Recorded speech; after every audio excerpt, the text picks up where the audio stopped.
Hai, apa khabar semua? Cikgu harap semua sihat. Okey, cikgu terpaksa buat video ni untuk kita langsungkan, kita teruskan PDPC kita. Kita baru di chapter, di bab 3, kegravitian. Okey, cikgu harap semua orang sihat hari ni. For Ino, for Ana, semua sihat. Okey. Untuk yang tak jelas, yang tak nampak apa yang cikgu pamerkan ni, kamu boleh rujuk buku teks. Ini semua cikgu akan lakukan PDPC menggunakan buku teks kamu. Okey, tengok chapter 4. Okey, sebelum tu cikgu nak tanya, semua dah siapkan nota yang cikgu minta kamu siapkan chapter 3? Okey, bab 3, cikgu harap semua dah buat. Okey, hari ni cikgu nak buat penerangan sedikit. Okey, kita pergi topik yang pertama, 3.1 chapter 3, iaitu kegravitian. Okey. Sebelum tu, masih ingat lagi apa yang kita belajar di bab 2, iaitu pecutan graviti. Berapa pecutan graviti? Ingat lagi tak? Pecutan graviti. Berapa? 9.81 meter per second kuasa 2. 9.81 ms negatif 2. Okey, kita pergi terus ke topik yang pertama, 3.1 hukum kegravitian semester Newton. Okey.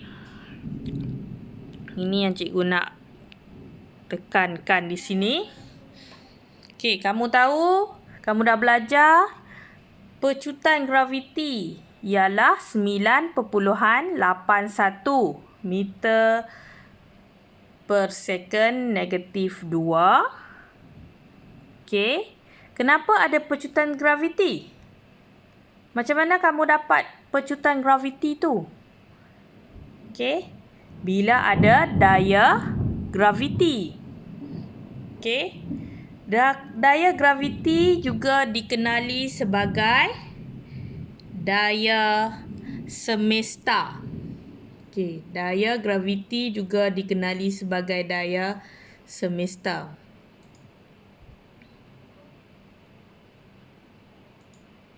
Okey, kamu tengok di sini. Daya graviti juga dikenali sebagai daya semesta. Apa maksud? Apa dia tu daya? Okey, sebelum ni kamu dah belajar daya di bab yang kedua, daya sama dengan MA. F equal to MA. F sama dengan MA.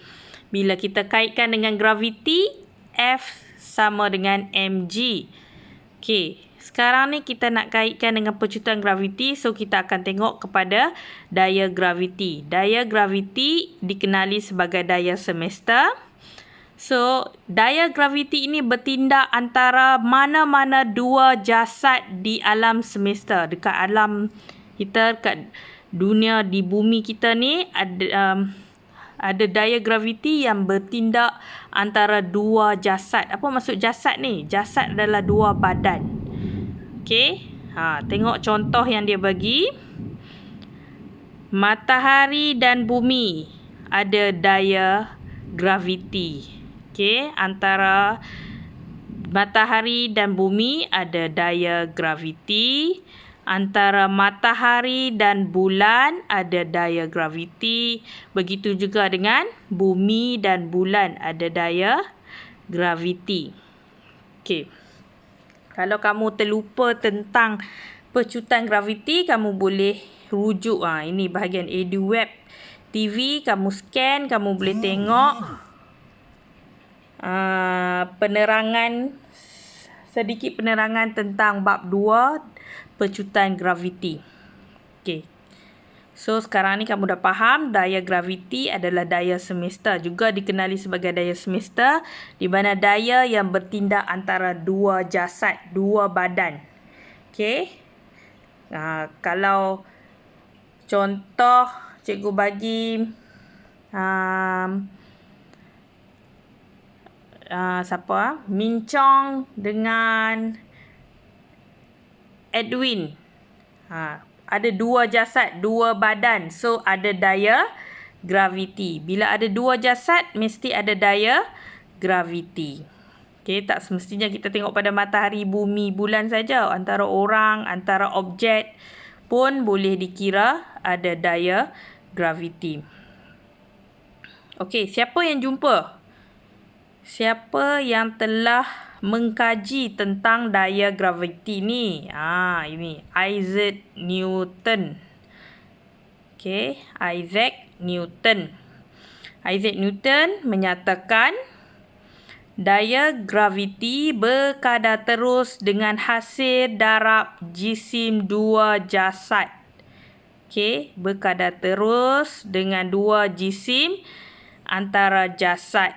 Dua jasad, dua objek, dua badan. M1, M2. Okey, jisim. M adalah jisim. Dua jisim di sini. M1, M2. Okey. Dia juga telah menyatakan daya graviti berkadar songsang dengan dua jarak di antara dua jasad tersebut. Okey. Dua jarak pusat. Okey, itu jejari lah.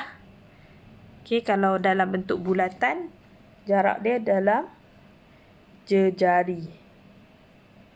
R. Kalau tak nampak, kamu boleh rujuk buku teks kamu ya. Buku teks. Ini semua dari buku teks. Cikgu scan. Okey, so daya graviti berkadar songsang dengan dua jarak di antara dua jasad tersebut. Okey. Jarak R antara pusat jasad 1 tengah-tengah dengan jasad 2. Okey, R. Okey. Dua penyataan yang telah dikemukakan oleh Isaac Newton. Maka terjadilah hukum kegravitian semesta Newton. Lagi satu hukum kamu belajar, iaitu hukum kegravitian semesta Newton. Dua perkara tadi yang dikemukakan digabungkan, maka jadi daya graviti berkadar terus dengan M1 M2 bahagi R2. Okey. Okey, ini yang dinyatakan oleh hukum kegravitian semesta Newton. So, kita akan guna formula ni. Macam mana kita nak guna? Kita perlu tukar simbol berkadar terus kepada sama dengan.